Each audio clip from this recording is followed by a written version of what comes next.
যতটুকু ছিল আমার চার্জে ততটুকুই রয়েছে। তুই এতক্ষণ ফোন ঘাটছিলিস। দেখ চিনি দিয়েছি, কি অবস্থা। ওই দিয়ে গেলাম। নমস্কার বন্ধুরা, চলে এলো রঙ্গবতী মহিলা। এখানে চিনি দেওয়া হয়েছে তেলের ওপরে, জিরে, তেজপাতা আর মশলা, লবঙ্গ, এলাচ, দারচিনি, একটা শুকনো লঙ্কা দিয়েছি আর একটা কাঁচা লঙ্কা, ঠিক আছে, আর কিচ্ছু না। আচ্ছা, এখানে ধনেপাতা, টমেটো দেওয়া হবে। আর এই যে যেমনি মুরগির মাংসর স্যুপ করা হয়, ক্যাপসিকাম, বিনস, গাজর, আলু দিয়ে, এটা হচ্ছে মুরগির ডিমের ঝোল, হাঁসের ডিম নয় বন্ধুরা। কেমন আজকের রেসিপিটি? এইভাবে দেখেছেন কখনো কেউ?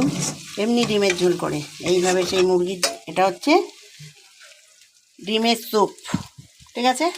দেখতে থাকুন, সঙ্গে থাকুন, দারুণ লাগবে খেতে। সিদ্ধ ডিমটি খাবো আমি। মশলাটা ভেজে স্টপ করলাম।